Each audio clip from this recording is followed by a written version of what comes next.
नमस्कार. पुस्तकाचे नाव एक होता कारवर, लेखिका वीणा गवाणकर. पुढील भाग. प्राध्यापक कारवर यांच्या शास्त्रशुद्ध पद्धतीने शेती केल्याने होणारा फायदा शेतकऱ्यांना दिसू लागला. संघटनेत सामील नसणारे शेतकरीही आता हळूहळू संघटनेचे सभासद होऊ लागले. संघटना वाढू लागली, कृषी उत्पादन वाढू लागलं, शेतकऱ्यांना हुरूप आला. प्राध्यापक कारवर यांनी पुढचं पाऊल उचललं. साऱ्यांनाच कृषी प्रगतीचे दर्शन घडावं म्हणून गावोगावी कृषीविषयक प्रदर्शनं भरवली. कापूस वेचणीनंतर उरणाऱ्या नुसत्या झाडांच्या बुंध्या फांद्यांच्या तंतूपासून कागद, दोरखंड, घोंगड्या बनवून त्यांचं प्रदर्शन. ओकरा ह्या भेंडीसारख्या निरुपयोगी म्हणून टाकाऊ ठरलेल्या वनस्पतीच्या तंतूपासून रग्ज, घोंगड्या बनवून त्यांचं प्रदर्शन. टोमॅटो हे विषारी फळ आहे अशी दक्षिणी शेतकऱ्यांची समजूत, ती नाहीशी करण्यासाठी टोमॅटोचे निरनिराळे खाद्यपदार्थ बनवून त्यांचं प्रदर्शन. पुन्हा ते पदार्थ खाऊन दाखविण्याचं प्रात्यक्षिकही. युका आणि शेंगदाण्याची साल यापासून कापडासारखा दिसणारा आणि वापरता येणारा गुळगुळीत कागद तयार करून त्यांचं प्रदर्शन. ॲलावेमात सापडणाऱ्या चिनी मातीपासून सुरेख भांडी बनवून त्यांचं प्रदर्शन. टाकाऊ वस्तूपासून जे काही बनवता येईल त्या साऱ्यांचं प्रदर्शन. सुरुवातीला ही प्रदर्शनं अगदी छोट्या खटाऱ्यावर मावतील एवढी छोटी असत. पण जसजशी कृषी उत्पादनात वाढ होत गेली तसतशी प्रदर्शनांची व्याप्ती वाढू लागली. 1903 साली प्राध्यापक कारवर यांनी मॉन्टगोवरी इथे मोठं प्रदर्शन भरवलं. प्रदर्शनातील विविधता पाहून, कृषी क्षेत्रात होणारी क्रांती पाहून शेतकऱ्यांच्या आशा पल्लवित झाल्या. दरवर्षीच्या फेब्रुवारीत भरणाऱ्या शेतकरी संघटनेच्या वार्षिक सभेच्या वेळी टस्किकी शाळेत एखाद्या जत्रेएवढी गर्दी जमे. प्राध्यापक कारवर डॉक्टर वॉशिंग्टन यांच्याशी बातचीत करण्यात, शाळेच्या आवारातून हिंडण्यात, इमारतीतून वावरण्यात त्या गरीब अश्राप निग्रोंना कोण अपूर्वाई वाटे. या संमेलनानंतर होणारा पसारा, गोंधळ आवरण्यासाठी शाळेचा संबंध आठवलं जाई, पण म्हणून त्याबद्दल कोणाचीच तक्रार नसे. तक्रार कोण करणार?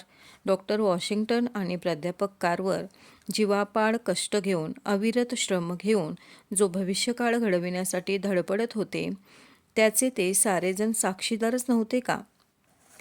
आपल्या मृदू स्वभावाने, विनयशील वृत्तीने, अजोड कर्तृत्वाने प्राध्यापक कारवर यांनी गावकऱ्यांच्या मनात स्थान निर्माण केलं. आदराचं आणि विश्वासाचं स्थान. झाडाझुडपांची, जमिनी शेतींची दुखणी खुपणी जाणणाऱ्या या प्राध्यापकाला जित्या जागत्या माणसांचीही दुखणी कळत असणारच, अशी खात्री बाळगून गावकरी आपल्या तक्रारी त्यांच्याकडे आणत. या तक्रारी आता प्राध्यापक कारवरना काही नव्या राहिल्या नव्हत्या. तेथील लोकांच्या आहारातील जीवनसत्वांचा अभाव त्यांच्या लक्षात आला होता. त्यामुळे गावकऱ्यांच्या आजारावर औषधोपचार करणं प्राध्यापक कारवरना सहज शक्य झालं. निरनिराळ्या जीवनसत्वयुक्त मुळ्यांचं सार काढून प्यायला देणं हेच औषध. पण ही जडीबुटी त्यांनी आपल्याच बटव्यात ठेवली नाही. गावकऱ्यांना निरनिराळ्या वनस्पतींची आहारदृष्ट्या पौष्टिकता समजावून दिली. त्यांचे अर्क काढायला शिकवलं. वनस्पतींची दुखणी नाहीशी करणाऱ्या माणसांची दुखणी दूर करणाऱ्या प्राध्यापक कारवरना लोक कौतुकाने डॉक्टर म्हणू लागले. इतर शैक्षणिक संस्थांनी त्यांना डॉक्टरेट देऊन गौरव करण्याआधीच कितीतरी वर्ष गावकऱ्यांनी त्यांना डॉक्टरकी दिली. या डॉक्टरांचा विशेष म्हणजे त्यांचा कृषीविषयक किंवा वैद्यकीय सल्ला विनाशुल्क असे. एवढंच नाही तर वेळप्रसंगी कोस 2 कोस चालत जाऊन एखाद्या गरजू गरीब शेतकऱ्याच्या शेतात स्वतःची पदरमोड करून खत वगैरे टाकायलाही हे डॉक्टर एका पायावर तयार असत. अशावेळी आजूबाजूला जमणाऱ्या शेतकऱ्यांना, त्यांच्या मुलांना हे डॉक्टर महाशय वनस्पती, प्राणी, माती, हवा, सूर्य यांचा परस्पर संबंध उलगडून दाखवत. निसर्गचक्र समजावून देत. विषारी वनस्पतीविषयी तपशिलानिशी माहिती देत. त्या ओळखाव्या कशा, नष्ट कराव्या कशा याची प्रात्यक्षिकं देत. या कारवरना माहीत नाही. डॉक्टर कारवर ओळखू शकत नाहीत अशी वनस्पती या भूतलावर नाही, अशी साऱ्या गावकऱ्यांची खात्री. त्यामुळे त्यांना एक चाळाच मिळाला होता. एखादी आगळीवेगळी वनस्पती दिसली की डॉक्टरांकडे नेऊन दाखवायची. मग डॉक्टर तिची जातकुळी सांगून तिचे फायदे तोटे सांगायचे. या त्यांच्या चाळ्यामुळे त्यांच्या वनस्पतीविषयक ज्ञानात भरच पडे. विषारी वनस्पती वेळीच नष्ट केल्या जात. एखाद्या वनस्पतीवर एखादा विशिष्ट रोग किंवा कीड आढळल्यास डॉक्टर त्यांना सावधगिरीचा इशारा देत, प्रतिबंधक उपाय सांगून ठेवत. ते म्हणत, मायकॉलॉजिस्टला नुसते रोग ओळखता येऊन भागत नाही, तर 50 वर्षानंतरसुद्धा उद्भवू शकणाऱ्या रोगांविरुद्ध उपाययोजना करता येण्याची दूरदृष्टी त्याच्या ठायी असावी लागते. त्यांचा वनस्पतीविषयीचा जिव्हाळा आता टस्केगी गावाला माहीत झाला होता. खाली वाकून एखादी वनस्पती, एखादा दगड उचलून न्याहाळणारी आणि हे काय असं विचारताच हातातील वनस्पतीची जातकुळी आणि उपयोग यावर अर्धा तास तरी खिळवून ठेवणारी माहिती देणारी ही व्यक्ती आता टस्केगीला चिरपरिचित झाली होती. टस्केगी गावातल्या रस्त्याने जाता येता काही गोरी माणसंसुद्धा आता आपणहून त्यांच्याशी झाडा फुलांविषयी चर्चा करत, आपली बाग कौतुकाने दाखवत, आपल्या अडचणी सांगत, प्राध्यापक कारवर तिथल्या तिथेच उभ्या उभ्या सारी माहिती पुरवत, सूचना देत, दुसऱ्या खेपेस आठवणीने चौकशी करत. अशावेळी वर्णवंशांचे अडसर गळून पडत. फुलवेड्यांची तर त्यांच्याशी केव्हाच मैत्री झाली होती. अलाबेमात आल्यापासून टस्केगीत पाऊल ठेवल्यापासून रोज कोणत्या ना कोणत्या समस्येची उकल करण्यात प्राध्यापक व्यग्र असायचे. एखादी समस्या डॉक्टर वॉशिंग्टननी समोर मांडावी आणि प्राध्यापक कारवरनी तिच्यावर तोडगा काढावा हे ठरून गेल्यागत झालं होतं. यशप्राप्तीखेरीज उसंत नाही. प्राध्यापक कारवरांचा हा स्वभाव विशेष डॉक्टर वॉशिंग्टन जाणून होते. टस्केगी शाळेचा रुक्ष आणि शुष्क परिसर डॉक्टर वॉशिंग्टनना नेहमी उदास बनवी. एखादा समारंभ असला की विद्यार्थी तात्पुरत्या कुंड्या, फांद्या वगैरे मांडून आरास करत. एरवी सारा आनंदच. डॉक्टर वॉशिंग्टननी आपली रुखरुख प्राध्यापक कारवर यांच्यापाशी व्यक्त केली. झालं. शाळेचा परिसर हिरवा कसा करावा यावर विचारचक्र सुरू झालं. रस्त्यांची आखणी वगैरे करून प्राध्यापक कारवरनी बर्म्युडा गवत लावलं. थोडंफार हिरवं दिसू लागलं न लागलं तोच विद्यार्थ्यांच्या व शिक्षकांच्या पायदळीत तुडवलं जाऊन होत्याचं नव्हतं झालं. प्राध्यापक कारवरनी पुन्हा प्रयत्न केला. पुन्हा तेच. मग सूचना फलक लावून ते गवत वाचवू लागलं. गवताचं नष्टचर्य संपेना. प्राध्यापक कारवरनी आपल्या योजनेचा एकवार फेरविचार केला. थोड्याच दिवसात नवी योजना यशस्वी झाल्याचं आढळलं. सारा परिसर हिरवीगार झाला. डॉक्टर वॉशिंग्टननी त्यांना यामागचं रहस्य विचारलं. प्राध्यापक कारवरनी निरूपण केलं. मी बघितलं, काही झालं तरी, कितीही सांगितलं तरी लोक आपल्याच वाटेने जाणार. आपली वाट बदलायला ते राजी नसतात. तेव्हा विचार केला, थोडे दिवस त्यांच्या येण्या जाण्याच्या सवयीचं, त्यांच्या मार्गाचं, शॉर्टकटचं निरीक्षण केलं. योजना बदलली. रस्ताच त्यांच्या पायाखाली सरकवला. झालं. गवत आता छान रुजलंय नाही? प्राध्यापक कारवरांची चतुरस्त्र बुद्धी, सर्वसमावेशक दृष्टी यांची खातरजमा असलेले डॉक्टर वॉशिंग्टन यांची सर्व बाबतीत मदत घेत प्राध्यापक कारवरही प्रत्येक काम तितक्याच आत्मीयतेने आणि जबाबदारीने पार पाडत. केवळ शेतकी विभागातच नव्हे तर इतर बिगरशेती विभागातही त्यांच्या दक्ष नजरेमुळे उधळमाधळ होत नसे. उलट संचितात वाढ व्हायची. प्राध्यापक कारवर हे दक्षिणी निगरूंना परके वाटत. निगरूतही उत्तरेकडचा आणि दक्षिणेकडचा असा भेद होताच. उत्तरेकडच्यांचे आचार, विचार, उच्चार दक्षिणा त्यांना उच्चभ्रू समाजातील वाटत. डॉक्टर कारवरांनाही ते यांकी शास्त्रज्ञ म्हणत. डॉक्टर कारवर यांचं पूर्वायुष्य उत्तरेत गेलेलं असल्याने त्यांच्या आचार विचारांवर उत्तरेची छाप होती. त्यामुळे ते दक्षिणी निगरूंपासून अलग पडत. डॉक्टर वॉशिंग्टन यांचा थोरला भाऊ जॉन हा टस्केगी स्कूलमध्ये कर्मचारी होता. त्याचा व अन्य कर्मचाऱ्यांचा सुरुवातीला प्रत्येक गोष्टीत प्राध्यापक कारभारांना विरोध असायचा.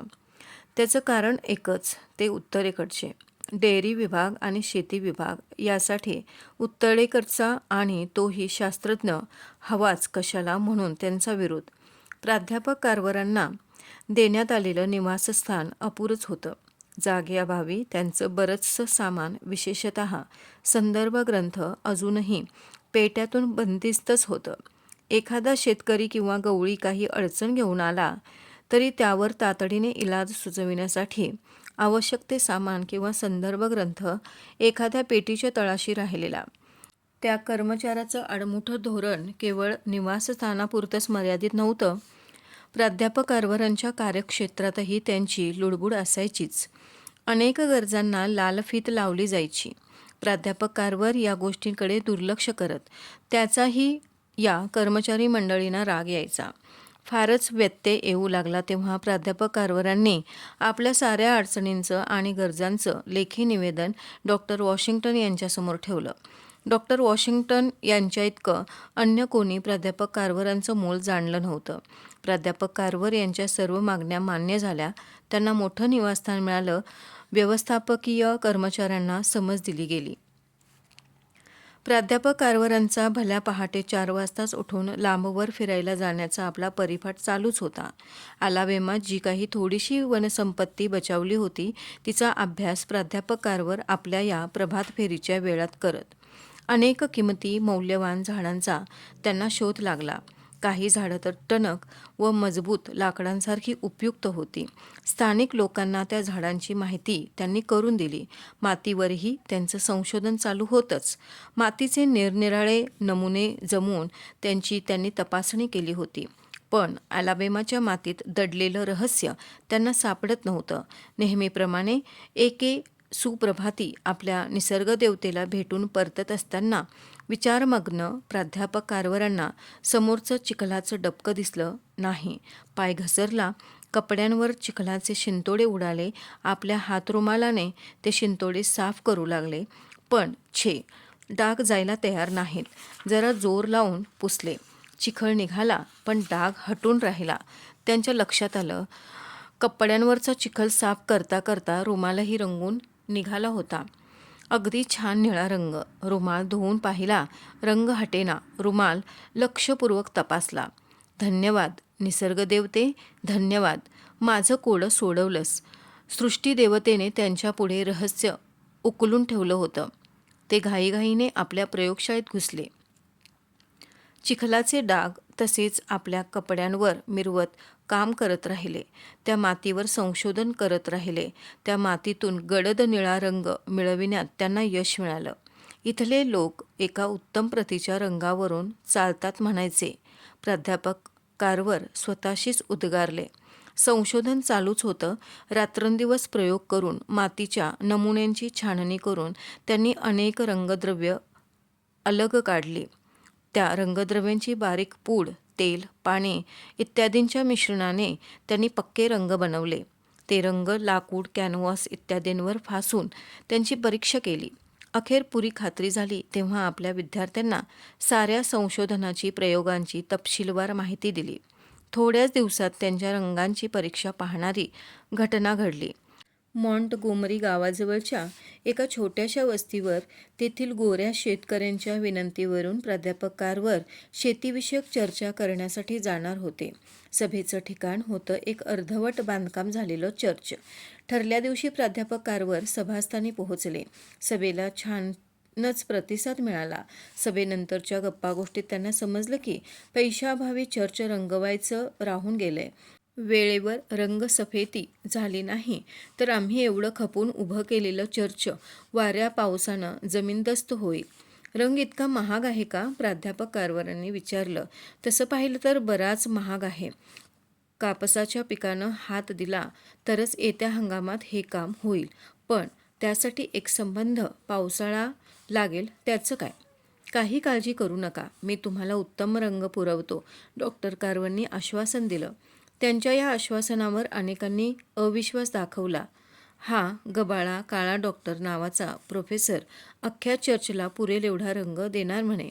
लवकरच साऱ्यांचं शंकानिरसन झालं. एके दिवशी एक छोटा खटारा चर्चपुढे येऊन थडकला. सोबत डॉक्टर आणि त्यांचे विद्यार्थीही होतेच. त्यांनी खटाऱ्यातील रंगांची भांडी उतरवली. मग डॉक्टर साहेबांच्या कुशल नेतृत्वाखाली विद्यार्थ्यांनी ते चर्च झकासपैकी रंगवून टाकलं. त्या रविवारी चर्चला आलेल्या लोकांना दिसलं ते आकाशाच्या रंगाशी स्पर्धा करणारा निळा रंग लेवून नटलेलं त्यांचं चर्च. झळझळीत निळा रंग. पाऊस पडला, वारा वाहिला, पण त्या रंगाला चीर नाही की पापुद्रा नाही. पुढे त्यांनी याच मॉन्टगोमरी जवळच्या मातीतून गडद निळा रंग शोधला. इतका गडद निळा रंग की एरवीच्या गडद निळ्या रंगापेक्षा 70 पटींनी अधिक गडद. हा अतिगडद निळा रंग फार पूर्वी शाही निळा, रॉयल ब्ल्यू म्हणून ओळखला जाई. प्राचीन इजिप्ती संस्कृतीबरोबरच तोही नाहीसा झाला असं समजण्यात येई. डॉक्टर कार्व्हर यांच्या अविश्रांत संशोधनातून त्याचा पुनर्जन्म झाला होता. रंगांचं उत्पादन करणाऱ्या मंडळींना जेव्हा डॉक्टरांच्या या रंगांचा वास लागला तेव्हा व्यापारी पद्धतीने तो बाजार आणण्यासाठी त्यांच्यात चढाओढ लागले. डॉक्टरांशी त्यांचा पत्रव्यवहार सुरू झाला. एका धोरणी उत्पादकाने असंही प्रलोभन दाखवलं, तुमचंच नाव आम्ही आमच्या उत्पादनाला देऊ, त्यामुळे तुम्हालाही प्रसिद्धी मिळेल. नाही, त्रिवार नाही. डॉक्टरांनी ठाम नकार दिला. आपल्या उभ्या हयातीत कोण्या एकाच्या किंवा स्वतःच्या फायद्यासाठी त्यांचं नाव त्यांनी कधीच वापरू दिलं नाही. आपल्या संशोधनाचा व्यापार होऊ दिला नाही. समाजातील गरीबातील गरीब घटकाला, शेतकऱ्यालाही सुद्धा विकत घेता यावी इतक्या माफक किमतीत वस्तू उपलब्ध व्हावी यासाठी ते प्रयत्नशील राहिले. त्यांच्या शाही निळ्या रंगाची वार्ता सर्वत्र झाली. आयोवा स्टेट रजिस्टरमध्ये यावर लेख लिहिला गेला. आयोवा सोडल्यापासून स्वस्थ न बसता प्राध्यापक कार्व्हर सतत उद्योगशील राहिले. ध्येयवेड्या बांधवांच्या संगतीत राहून त्यांनी आपलं संशोधन त्यांच्या उत्कर्षासाठी वापरलं. स्वतःचं एक विशिष्ट स्थान निर्माण केलं. याबद्दल त्यांचा या लेखात अत्यंत रुद्ध गौरव करण्यात आला. सिम्सन कॉलेजचे माजी प्राध्यापक विल्सन, जे आता कृषी मंत्रालयाचे सचिव झाले होते, प्राध्यापक कार्व्हर यांच्या आग्रहावरून टस्केगी शाळेला भेट देण्यासाठी आले. 1898 सालची ही घटना. साऱ्या टस्केगीत समारंभांचं वातावरण निर्माण झालं होतं. कारण यापूर्वी कधीही अशी सरकारी पातळीवरून या शाळेची दखल घेतली गेली नव्हती. एवढी उच्चपदस्थ व्यक्तीही त्या परिसरात कधी फिरकली नव्हती. टस्केगीच्या आयुष्यातला हा अभूतपूर्व सोहळाच सारी टस्केगी चैतन्यमय झाली होती. त्या समारंभातील आपल्या भाषणात सेक्रेटरी विल्सन प्राध्यापक कार्व्हरांकडे निर्देश करून म्हणाले, टस्केगीत कृषीविद्येच्या अभ्यासाला सुरुवात झाली एवढंच म्हणून भागणार नाही, तर कृषीविद्येचं एक नवीनच दालन लोकांसमोर खुलं झालं आहे. नव्या दिशेने कृषीशास्त्राची वाटचाल सुरू झाली आहे. ही लक्षणीय घटना ध्यानी घ्यावी लागेल. डॉक्टर वॉशिंग्टननी उत्तरेकडून आणलेलं हे रोपटं दक्षिणेत चांगलंच रुजलं होतं. धन्यवाद.